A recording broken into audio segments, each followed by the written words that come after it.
Question 5 now.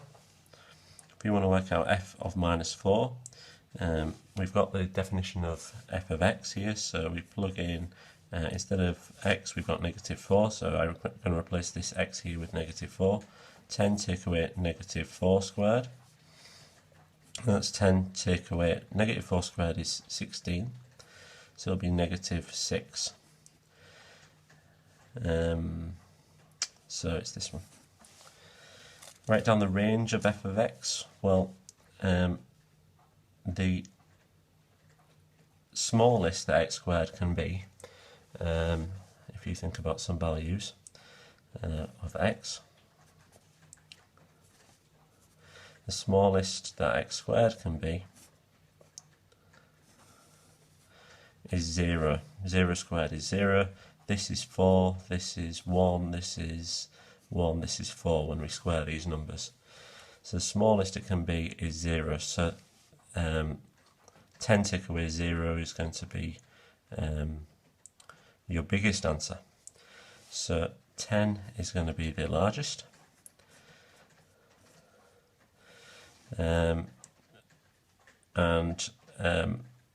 can have any value for x squared. We could go on this list here forever, so we could have 100 squared, and that would make that really tiny, wouldn't it? So there's no kind of lower limit to what this can be. We just know that f is less than or equal to 10. Right, g of o equals 24, so I'm going to get the definition of g of x up here, and I'm going to plug in, instead of x, I'm going to plug in 0, sorry.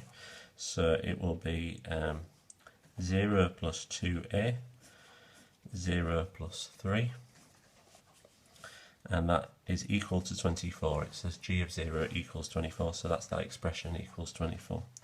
So this bracket comes out as 20a, and this bracket comes out as 3. That's 24.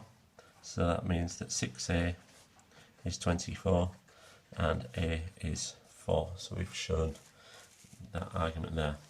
Now, hence solve that f of x equals g of x.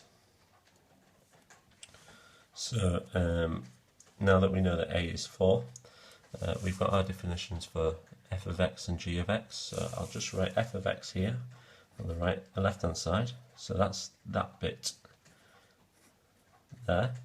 G of x on the other side of the equals is going to be x plus 2a, but a is 4, so it's going to be x plus 8 and x plus 3 on the right hand side. So this is the hence bit. We're using the fact that a is 4. So it's 10 take away x squared equals, use FOIL on this, so this is x squared plus 11x plus 24. Add x squared to both sides.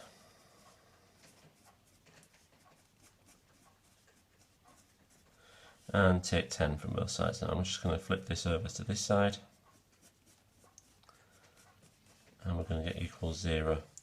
So now we need to factorise to solve it.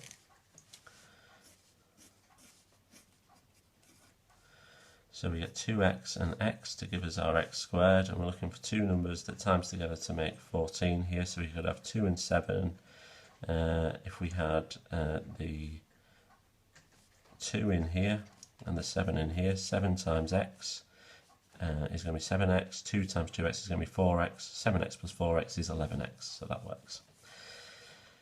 Now, to solve this now, the left-hand side, the left-hand bracket can be 0, that would be 2x plus 7 equals 0, 2x is negative 7, or x is negative 3.5.